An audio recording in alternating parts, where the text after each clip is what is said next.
소원 품꾼들 비유로 알려진 이야기인데 전체적으로 이 비유의 문맥을 보면 어떻게 보면 19장 30절에 나와 있는 대로 그러나 먼저 된 자로서 나중되고 나중된 자로서 먼저 될 자가 많으니라. 20장 16절 이 비유의 결론도 이와 같이 나중된 자로서 먼저 되고 먼저 된 자로서 나중되리라. 우리가 잘 익숙한 말이죠. 먼저 된 자가 나중되고 나중된 자가 먼저 되리라. 보통 이 말을 적용할 때는 이렇게 적용할 때가 많죠.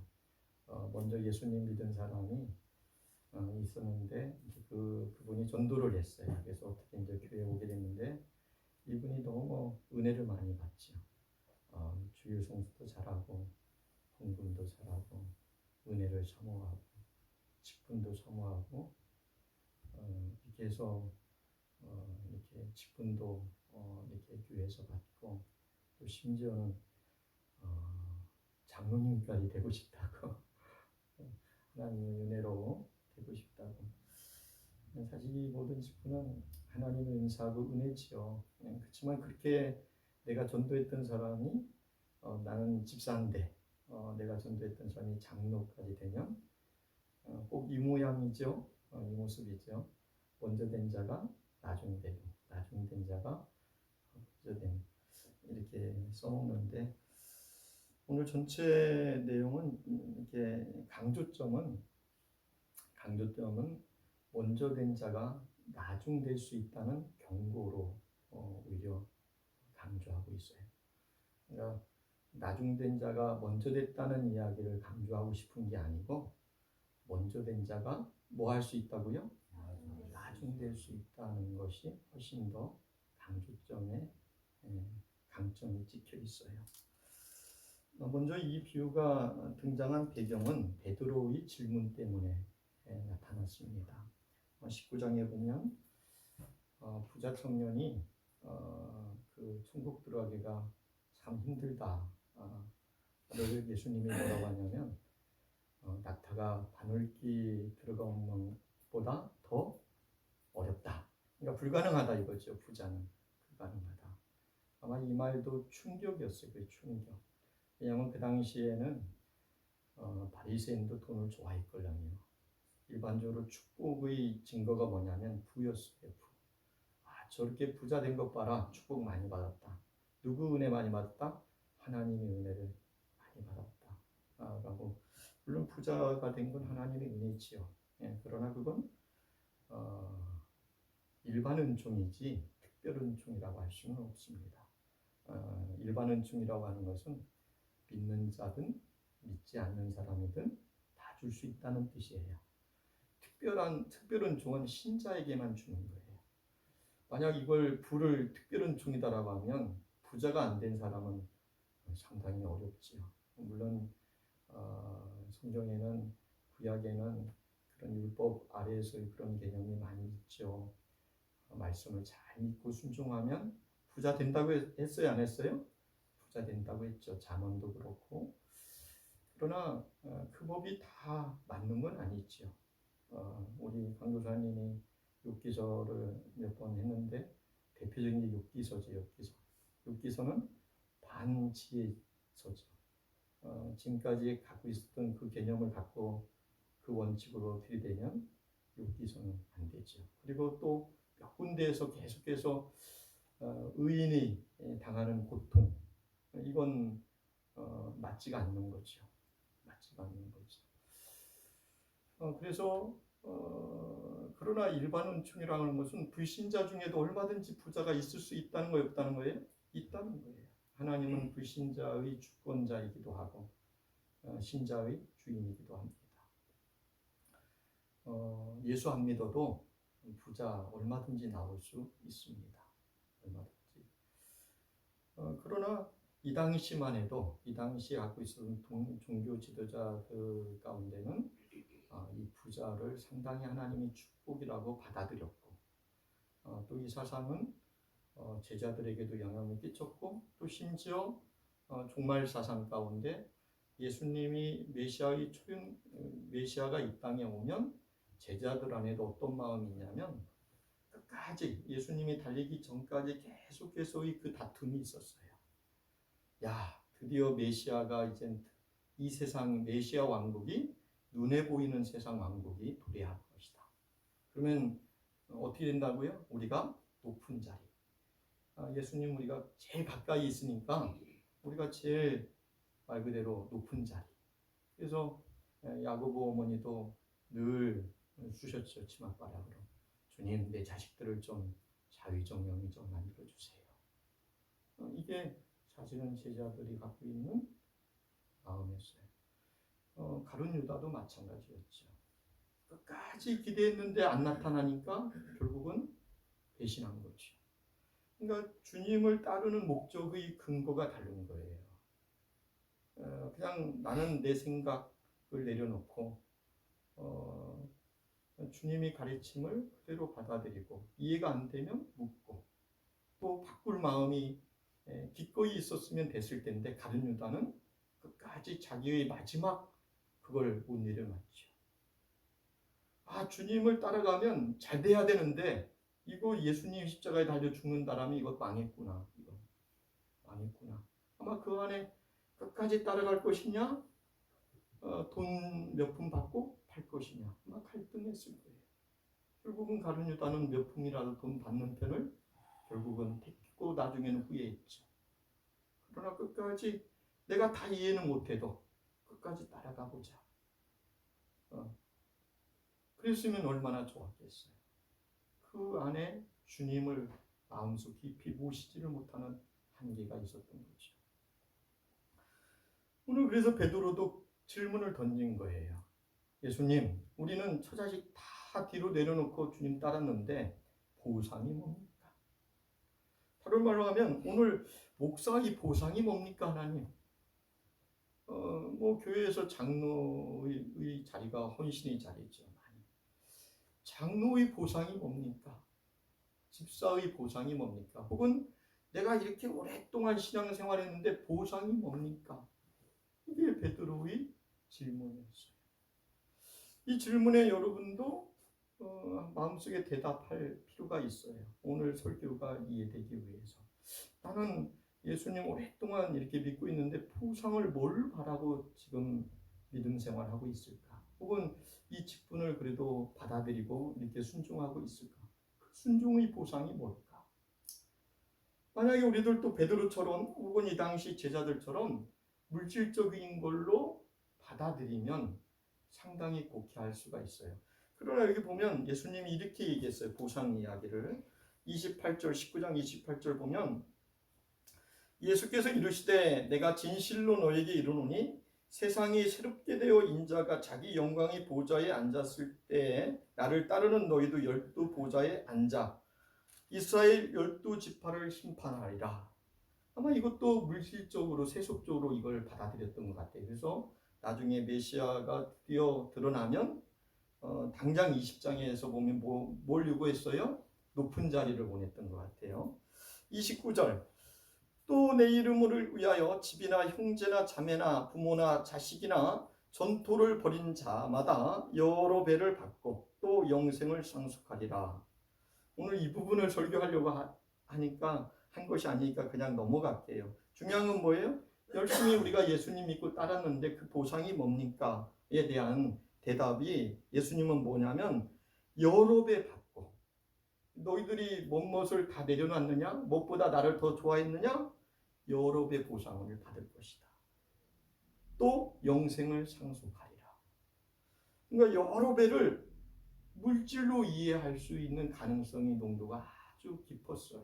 예수님이 이 말을 했지만 그래서 이 말이 뭔지를 먼저 여러 배 받는다는 것이 뭔지를 그러니까 이 제자들이 갖고 있는 개념, 예수님을 열심히 믿고 따르는 것이 그냥 세상적인 권세를 더 많이 쥐어주고 더 많은 물질을 잡는 거라고 받아들이고 여기까지 왔다라면 이것을 좀 고치기를 원했어요. 이 생각을 뒤집기를 원했어요. 그래서 나온 비유가 먼저 된 자가 나중되고 나중된 자가 먼저 된다. 그러니까 먼저 된 자가 나중될 수 있다는 것을 가르치고 싶거든요. 다른 말로 하면 꽝이다 너네 신앙. 너네가 이렇게 목표를 갖고 왔다라면 이 비유의 사람과 같이 이런 목적으로 나를 믿고 따라왔다라면 잘못한 거다. 그리고 그것은 얻을 수도 없는 것이다. 라고 지금 말씀하고 있는 거예요. 그래서 비유는, 천국 비유는 어떤 내용의 사실을 더 확실히 드러내기 위해서, 그러니까 어떤 그 진리가 무엇인지를 더 드러내기 위해서 옆에 두다. 옆에 둔 이것을 통해서 더 이 사실을 밝혀내는 거예요. 더 분명히 드러내는 거예요. 예를 들면 야 얘는 작은 거야. 이 작은 것이 더 드러나려면 아주 큰 걸 옆에 놓으면 되겠죠. 야 작은 건 이런 거야. 봐. 이 크지? 큰 거에 비해서 이건 너무 작은 거야. 이걸 실물처럼 아주 구체적으로 시각화, 아주 잡힐 만한 걸로 확실히 설명해내는 게 뭐라고요? 비유란 말이에요. 그럼 오늘 이 비유는 뭘 정확히 드러내려고 하냐면 먼저 된 자가 나중된다는 것이 뭔가, 또 혹은 여러 배 받는다는 것이 이들이 갖고 있는 그것을 뒤집기 위해서. 그러니까 지금 베드로의 질문 속에서 이 안에는 뭔가 예수님 이렇게 믿고 하면 뭔가 물질적인 어떤 보상 이런 것들에 대한 욕구가 있는데 이것이 아니라는 것을, 여러 배 받는다는 이 가르침이 예수님이 여러 배 받는다니까 여러 배 더 받나 보다, 이거와는 다르다는 것을 더 분명히 알려주고 싶어서 가져온 게 뭐냐면 이 비유라는 거예요. 포도원 품꾼 비유. 누구와 누구예요? 집주인을 통해서 설명해 주는 거죠. 포도원 집주인이 포도원이 아마 컸던 것 같아요. 그래서 많은 품꾼이 필요했던 것 같아요. 그래서 이른 아침에 나가서 품꾼을 구해서 포도원에 들여보냈습니다. 이른 아침, 이건 시간대가 되게 여러 개 나와서 이른 아침은 그냥 6시로 이해하면 될 거예요. 해 뜰 때, 그러니까 해가 밝아질 때, 낮이 밝아올 때쯤 6시에 가서 품꾼을 몇 명 구했어요. 그래서 포도원에 들여보냈어요. 그 다음에 또 3시에 또 인력시장, 장터에 사람들이 일하려고 모여든 곳에 갔더니 아직 못 나간 사람들이 있어요. 못 나간 사람들. 그래서 9시에 갔더니 또 여전히 아직도 이렇게 누군가가 나를 좀 써줬으면 품꾼으로 이렇게 막 조바조바하고 있는 사람들이 있는 거예요. 저희들 아직도 못 나갔느냐. 그래 거기서 또 몇 명을 또 들여다보냈어요. 또 몇 시에 가봐요? 그 다음에는 몇 시에 또 나갔다 그러죠? 예, 우리 5절 같이 읽겠습니다. 시작. 제6시와 제9시에 또 나가 그와 같이 일하고. 예, 6시는 12시입니다. 그리고 9시는 오후 3시. 그리고 6절에는 제11시. 그러니까 오후 5시죠. 5시. 그리고 이제 저물매가 이 문맥상 번역해 보니까 12절에 보면 1시간 일했다고 나온 거 보니까 6시에 6시. 5시에 포도원 가서 일하기 시작했으니까 1시간만 일한 거죠. 1시간 딱 일했더니 다 모여라. 그리고 뭐 했어요? 품삯을 줬다는 거예요. 근데 품삯을 얼마로 약속했어요? 하루 품삯을 1데나리온. 이 당시에 1데나리온이 노동자 하루 품삯이었거든요. 야, 우리 하루 품삯을 줄 거니까 우리 포도원에 와서 일을 해라. 여기는 이걸 가리키려고 하는 것은 비유라 했어요. 비유. 만약 이런 자본주의 사회에서 이렇게 품꾼을 고용하는 주인이 있다면 이거 문자적으로 해석해서 나도 좋은 주인 돼야지 이렇게 해서 이렇게 고용하면 이거 안 돼요. 이렇게 하면 안 돼요. 이거요. 이건 순전히 가리키기 위한 거예요. 가리키기 위해서. 이걸 통해서 보여주고 싶은 것은 첫 번째는 집주인이에요. 집주인. 여기서 천국 비유니까 집주인이 하나님이에요. 하나님. 하나님이 얼마나 긍휼이 많은지를 보여주고 싶은 거예요. 따가요. 우리 하나님은 긍휼이 너무 많다. 너무 많다. 너무 많으신 분이에요. 긍휼이 너무 그러니까 하나님은 가난한 자의 피난처예요. 사실 이 당시의 품꾼은 오늘날 품꾼하고는 훨씬 달라요. 이 당시에는 일자리가 오늘날처럼 많지가 않아요. 오히려 심지어는 어떤 목사님은 그렇다고요. 그냥 종이 더 낫는 시대다.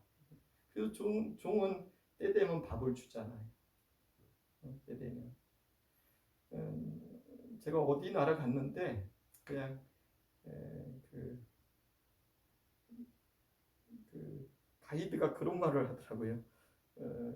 이 나라는 감옥 가는 사람이 더 잘 살아요. 제가 좀 충격 먹었어요. 충격. 아, 그럴 수도 있겠다. 그럴 수도 있겠다. 이분들은 하루 일해야 하루 가족 식구들이 사실은 먹는 거죠. 근데 하루 공치면 다 굶어야 돼요. 이걸 생각하면 얼마나 조바조바해요. 아무도 안 물려줄 때 그렇다 해서 아이 뭐 우리 집에 저축해놓은 돈이 여유가 있으니까 그냥 가자, 내일이 있으니까 이럴 형편이 못 돼요. 오늘 누군가가 꼭 돌려주기를 바라는 그런 가난한 자들이 품꾼이에요. 근데 아무도 나를 안 불러줘요. 제가 대학교 4학년 때 저도 인력시장을 바꾸려면 저도 왕초보죠, 왕초보. 그런데 이렇게 기능 좋은 분들은 딱딱 가요. 딱딱. 근데 저같이 이렇게 처음 가는 사람은 맨 마지막에 불러주죠. 딱 한 다음에 우리는 안 불러주죠.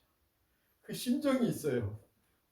여기 안에도 뭔가 좀 상품이 있고 저같이 하품이 있다는 걸 알았어요. 하품이 있다는 걸. 이분들은 일터도 부족하면서 나가지도 못하는 그런 걸 인후적으로 끌어왔어요.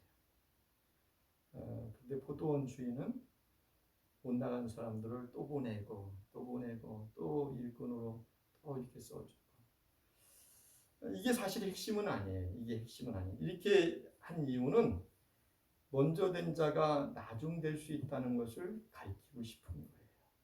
이 먼저 된 자는 뭐예요? 예수님을 일찍 믿었거든요. 그리고 어떤 마음이 있어요? 베드로는 예수님 오래 믿었으니까 나도 뭔가 한 몫을 챙겨야지. 이 마음이 있어요. 이 마음. 여러 배 받는다. 이 여러 배가 물질 이런 거 혹은 권세 최소한 이거에 대한 기대가 있어요. 기대가. 그게 아니라는 것을 오늘 가르치고 싶은 거예요. 이젠 오후 6시가 됐어요. 다 모여라. 그리고는 누구부터 품삯을 줘요? 상식이라면 더 많이 일찍부터 오전 6시부터 일한 사람이 있잖아요. 오전 8시부터 오후 6시까지 일했으니까 몇 시간 일했어요? 12시간 일했잖아요. 12시간. 품삯을 주려고 하면 좀 더 공정하다면 누구부터 주는 게 더 옳아요? 막 1시간 일한 사람부터 주는 게 옳아요?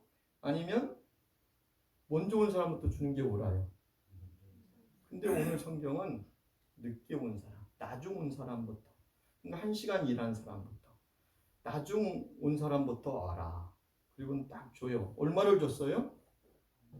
예? 하루 일당을 줬어요. 한 데나리온. 원래 한 데나리온은 누구랑 약속한 품삯이에요? 여기 그 한 데나리온 이야기는 2절부터 나오고 2절에 딱 한 번 나오고요.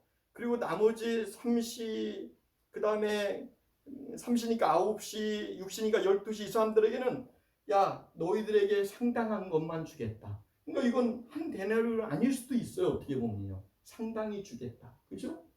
근데 1시간 일했는데도 여러분 상당이라는 건 뭐예요? 그에 맞게끔 주겠다는 거와도 같은 말이걸랑요. 그럼 1시간 일했으면 얼마 주면 돼요? 12시간에 10만 원이다. 아니 12만 원이라고 합시다. 편안하게. 그럼 1시간에 있으면 얼마 주면 돼요? 10,000원만 줘도 돼요. 그게 상당한 거예요. 근데 상당한 게 준 게 아니에요. 이 상당이라는 단어 안에는 그냥 하루 품삯이에요. 엄청난 금액이죠. 엄청난 금액. 그 나중 온 사람이 딱 뒤에서 줄 서 보니까 그 사람은 어떻게 봤어요? 뭘 봤어요? 1시간 일한 사람이 12만 원 받는 걸 봤어요. 12만 원. 그러면 뒤에 나중 온 사람 이거 시간당 12만 원을 줬으니까 12시간 일하는 사람은 얼마 받아야 된다고 생각했을 것 같아요. 최소한. 여러분 얼마 받아야 될 거라고 생각했어요? 만약 물질로 계산한다라면 최소한 몇 배는 받아야 되겠지, 그죠? 야, 저 사람이 12만 받았으면 나는 한 50만 원? 아니야, 그건 좀 너무 욕심이야. 한 30만 원? 우리 송자님은 얼마 이분이 기대했을 것 같아요. 그냥 예측하면 좋을 것 같아요. 직접 그냥 재미로 삼아. 많이 기대했겠죠. 그죠? 많이니까 얼마? 그냥 속 시원하게. 지금으로는 한 30만. 아, 30만. 저는 더 기대했을 것 같은데 1시간 일하는 사람이 12만 원 생각했으면 최소한 50만 원은 기대해야 하지 않을까. 보니까 12만 원 준다 했는데 저 정도로 너그러운 주인이라면 아마 50만 원 주지 않을까. 이렇게 아마 생각했을지 모르겠어요. 근데 얼마 줬어요? 달랑 12만 원. 그래서 화났다 그래요. 그래서 화났다. 어느 정도 했어요? 막 주인에게 막 화를 냈다. 한번 여기 볼까요? 원망이라는 단어로 비치는데요. 11절 보겠습니다. 시작. 하루 집주인을 원망하여 이르되 네. 원망했다고 나왔죠? 아니 우리는 아침 6시부터 이렇게 막 태양빛이 막 엄청 쏠 때 막 그 시간대도 막 그냥 참고 이랬는데 어떻게 똑같이 줍니까? 막 주인이 뭐라 하냐면 야 내가 악하냐? 너랑 나랑 약속한 건 한 데나리온 있지 않냐? 내가 저 사람들에게 손을 베푼 걸 갖고 왜 너는 나를 악한 사람 취급하느냐 하면서 결론이 뭐였냐면 먼저 된 자가 나중 되고 나중 된 자가 먼저 되는 다라고 합니다. 우리 16절 같이 읽겠습니다. 시작. 이와 같이 나중된 자로서 먼저 되고 먼저 된 자로서 나중 되리라. 이와 또 유사한 비유가 탕자 비유예요. 한 아버지와 두 아들 비유.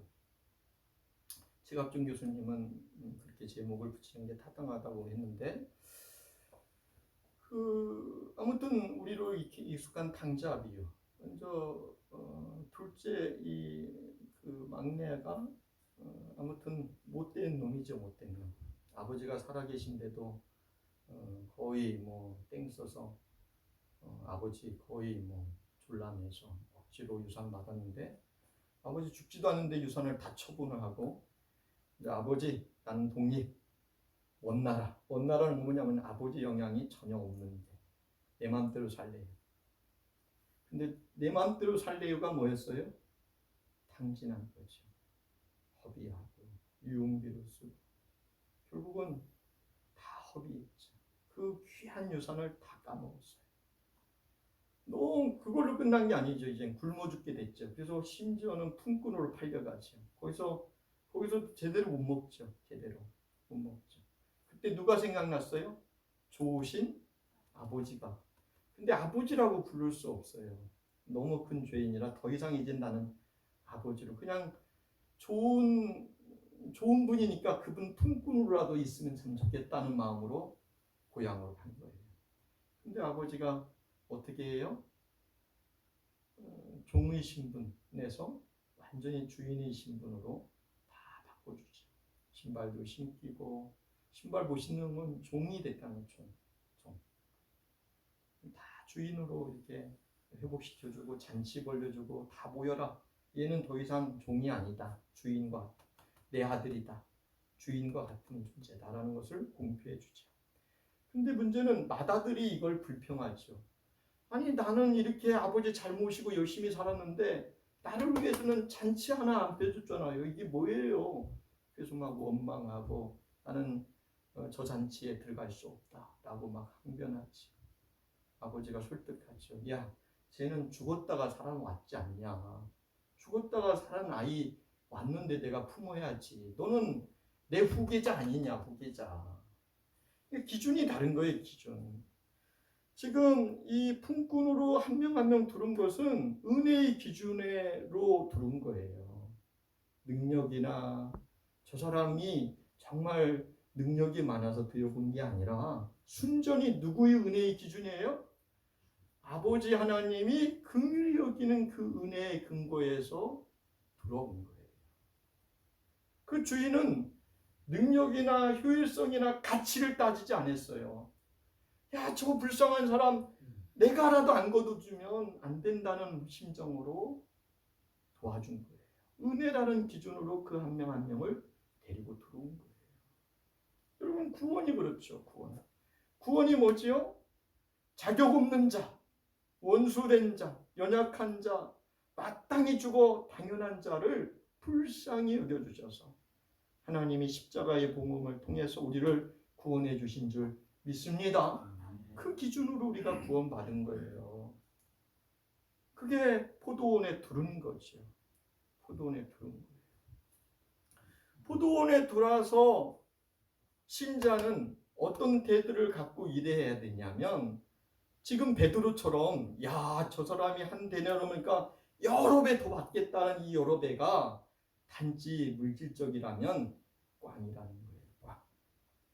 그러니까 만약에 예수님 믿고, 물론 믿음이 없을 때는 하나님 좀 부자 만들어주세요, 이 기도가 무슨 죄겠어요. 그러나 단지 부자 되는 것이 기도의 목적이라면 문제가 있는 거예요. 오히려 부자 되게 달라고 기도해도 저는 좋다고 봐요. 그러나 그건 과정이에요. 부자가 돼서 뭐 하려고, 이 답이 없다면 안 돼요. 하나님, 나는 더 많은 선교사 보내야 되니까요.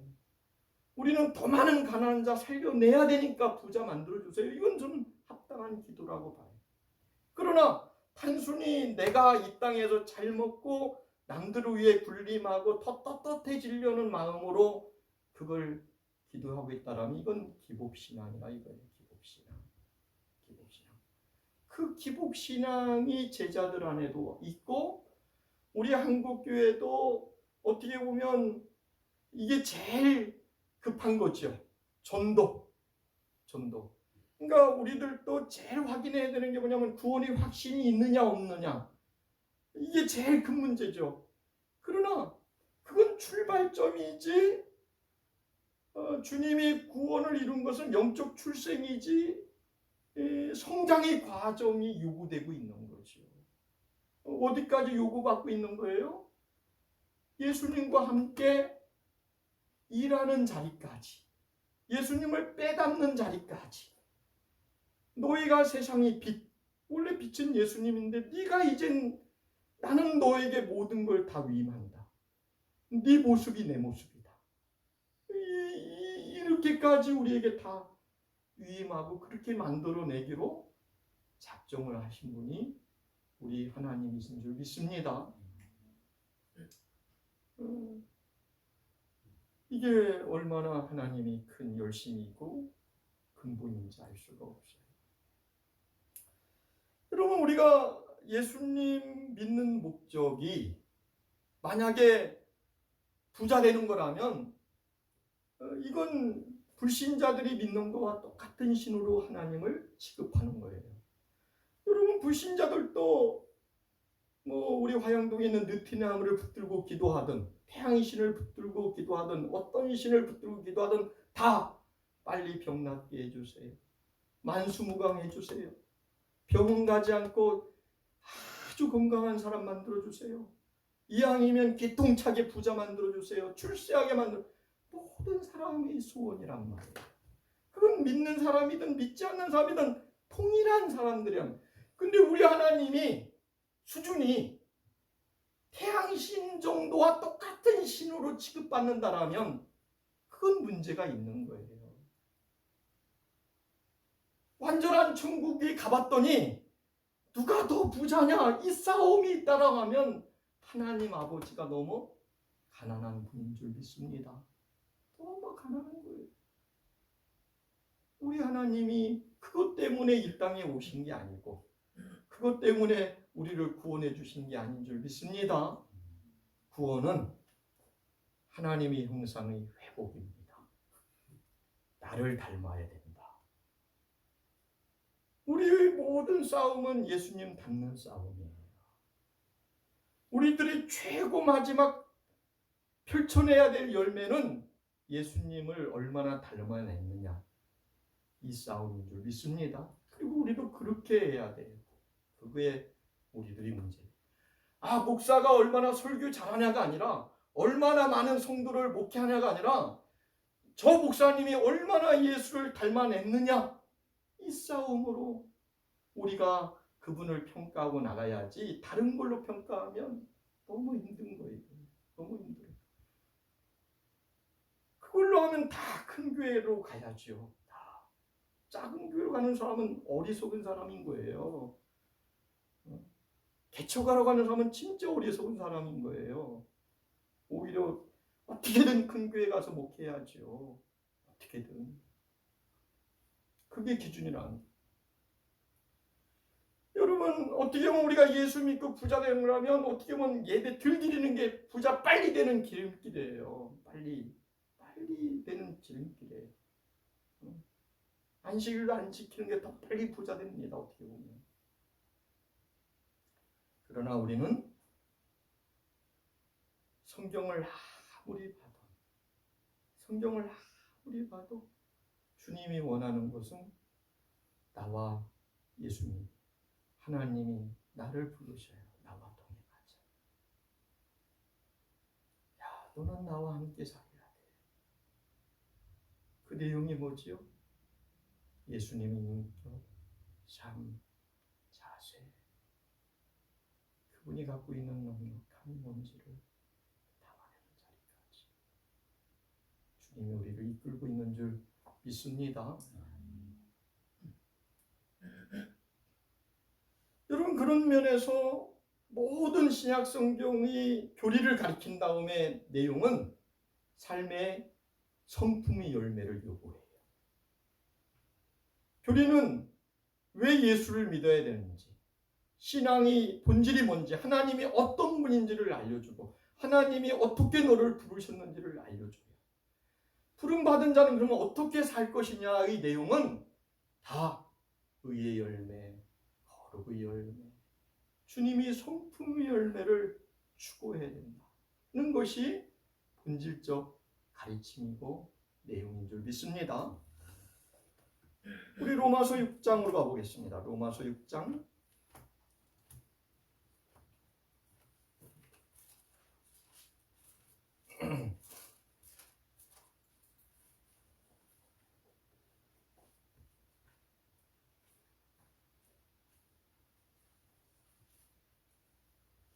6장 15절. 그런즉 어찌하리요? 우리가 법 아래 있지 아니하고 은혜 아래 있으니 죄를 지으리요? 그럴 수 없느니라. 너희 자신을 종으로 내어주어 누구에게 순종하든지 그 순종함을 받은 자의 종이 되는 줄 너희가 알지 못하느냐? 혹은 죄의 종으로 사망에 이르고 혹은 순종의 종으로 뭐에 이른다고요? 의에 이르어야 된다는 거예요. 의의 종이 되어야 된다는 거죠. 의의 종. 우리 19절. 너희 육신의 연약함으로 내가 사람의 예례되어 말하느니 전에는 불신자 때는 말이에요. 불신자 때는 너희가 너희 지체를 부정과 불법에 내주어 불법에 이른 것 같이 이제는 너희 지체를 의의 종으로 내주어 어디에 이르라고요? 거룩함에 이르라. 20절. 너희가 죄의 종이었을 때는 불신자일 때죠. 의에 대해서 자유로웠다. 너희가 그때 무슨 열매를 맺었느냐? 이제는 너희가 그의 일을 부끄러워하느니라. 이는 그 마지막이 사망입니다. 그러나 이제는 너희가 죄로부터 해방되고 하나님께 종이 되어 거룩함에 이르는 열매를 맺었으니 그 마지막은 영생이라. 죄의 싹은 사망이요 하나님의 은사는 그리스도 예수 우리 주 안에 있는 영생이다. 영생이 뭐라겠죠? 요한복음 10장 3절에서 하나님을 아는 거예요. 여기서 안다는 것은 지적인 게 아니라 체험적 안. 하나님을 안다는 거예요. 가슴으로 하나님을 알고 그 알미 나의 행실을 뒤집어 놓는 거예요.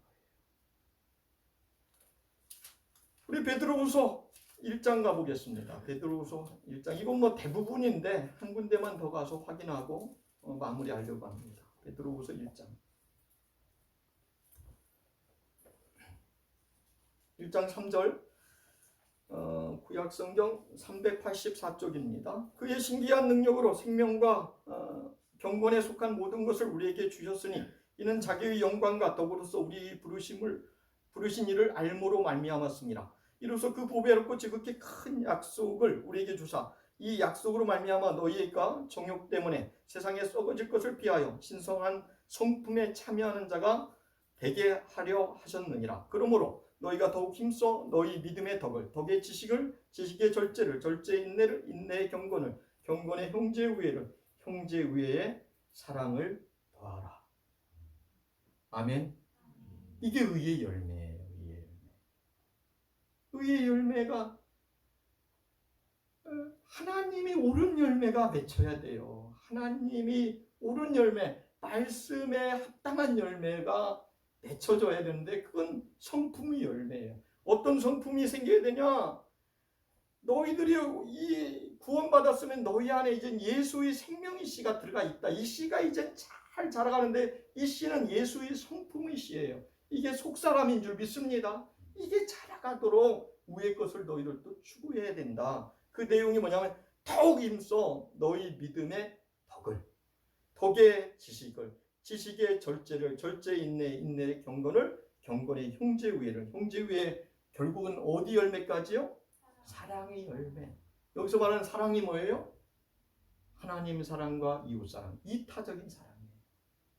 내 뜻이 먼저가 아니라 하나님이 무한한 뜻이 먼저, 내가 먼저가 아니라 이웃이 먼저, 이렇게 돼야 된다는 거죠. 교회 공동체 속에서 가장 가난한 자, 가장 세상에서 지위가 약한 자가 가장 좋은 자리에 앉는 거. 이게 교회란 말이에요. 교회는 가장 연약한 자가 가장 중요한 데 앉는 거예요. 사실. 그게 우리들의 마음인 거죠. 여러분, 구원은 은혜가 기준이 된 거예요. 그러나 다음에는 뭐가 해야 돼요? 행위가 기준이에요. 어떤 행위를 만들어내야 되냐면 믿음 생활 속에서의 주님을 닮아가는 성품의 열매를 만들어내는 것이 그게 여러 배 받는다는 거예요. 여러 배. 여러 배 받는다는 것은 물질적인 것과 비교할 수 없는 존귀한 성품과 하나님의 칭찬과 영광과 인정의 열매. 여러분, 결국은 그 사람이 진짜 아닙니까? 누구랑 나랑 같이 동업하고 일하고 싶어 합니까? 덩치 좋고 정말 재능도 많고 물론 중요하죠. 그런데 보니까 도둑놈이에요. 아무리 재주가 많으면 뭐 하겠습니까? 도둑놈하고 같이 일할 수는 없지 않습니까? 그러나 이분은 재주가 없다 할지라도 착하고 성실하고 신의가 있고 믿음직스러워요.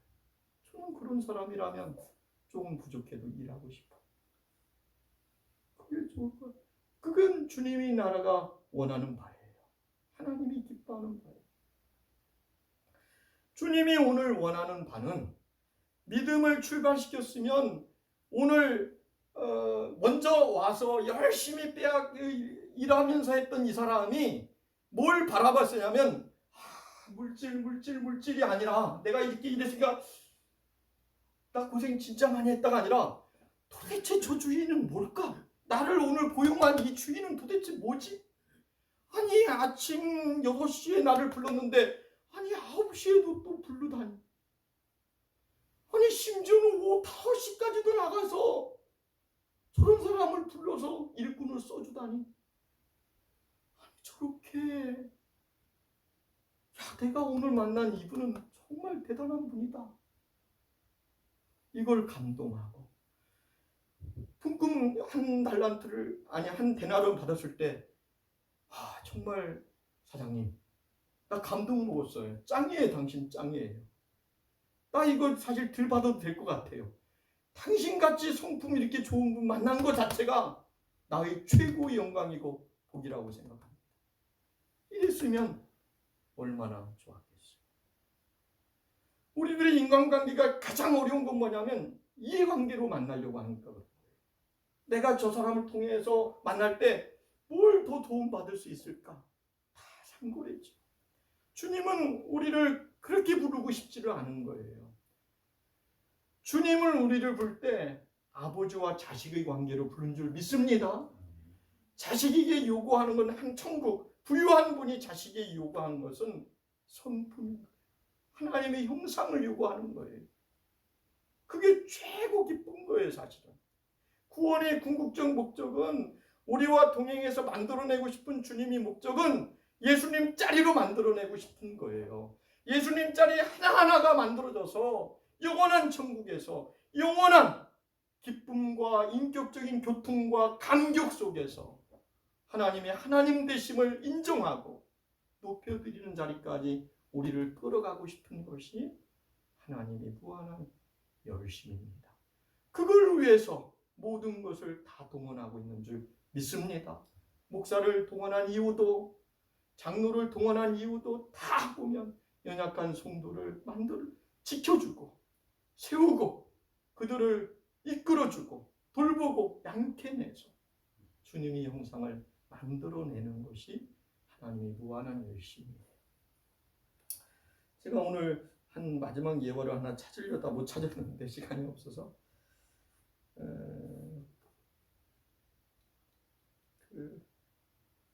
아무튼 제가 그 이름은 거명하지 않겠어요. 한 유명한 신학자예요. 이건 틀림이 없어요. 그분이 노년이 돼서 제자 목사를 다 부른 자리에서 아마 그분 모시고 강사로 모시고 이렇게 설교를 들었던 것 같아요. 한국 교회 최고의 병은, 한국 목사들의 최고의 병은 문 닫는 교회가 안 나오는 것이 문제다. 나는 이런 목사가 나왔으면 좋겠다.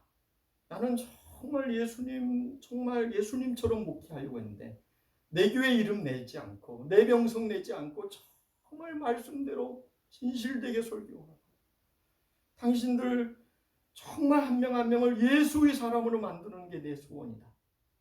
내 소원이다. 그런 심정으로 목양을 해서 정말 내 교회의 명성을 내기 위한 목회가 아니라 한 명 한 명을 정말 예수의 사람, 하나님의 신실한 사람으로 목양해 놨는데 그러다가 다 떠났습니다. 나를. 왜? 목사님 좀 모아야 하지 않겠습니까? 더 많이.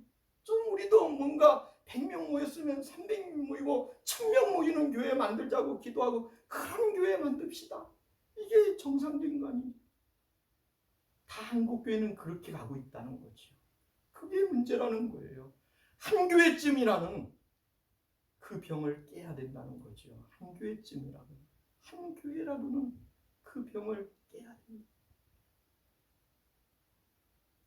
주님은 이 땅에 오셔서 어떻게든 사람들 다 끌어모아서 큰 교회 만드는 게 꿈이 아니었어요. 한 명 한 명을, 잃어버린 영혼을 주께로 인도하고 주님 앞에 나온 영혼을 하나님의 신실한 믿음의 사람으로 만들어내는 것이 주님의 꿈이었습니다. 물론 교회라는 통로가 절대적으로 필요합니다.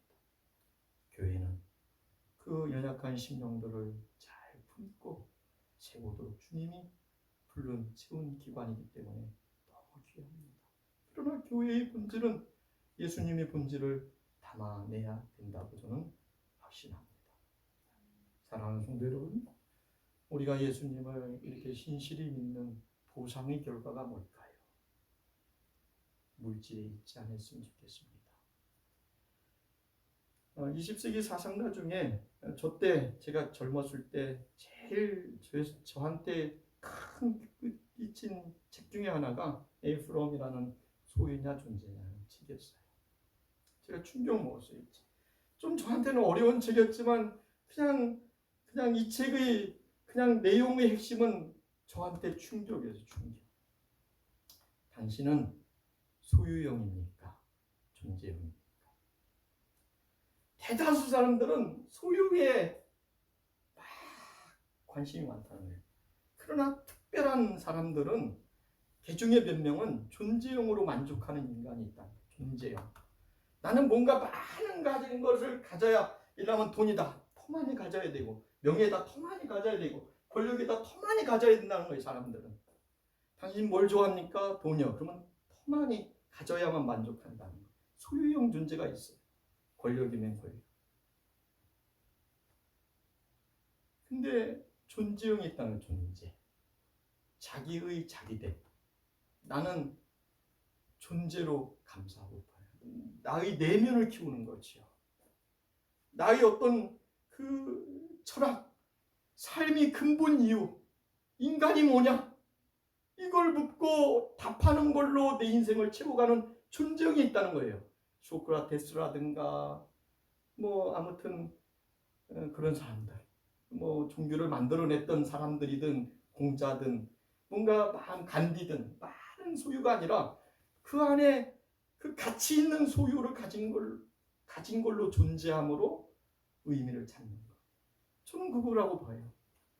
우리 안에 예수의 가치와 생명과 말씀의 사람으로 내가 다듬어지고 존재하는 걸로, 나의 그 성품으로 맺어지는 걸로, 그 됨됨으로 우리 삶이 익어가는 것이 우리들이 목표가 되고 내용이 돼야 되고 싸움이 돼야 되는 줄 믿습니다. 오늘보다 10년 후에 나의 모습이 어떻게 더 주님을 진실되게 닮아가는 이 싸움을 오늘 우리의 삶의 현장에서 끝까지 해내시기를 주의 이름으로 축원합니다.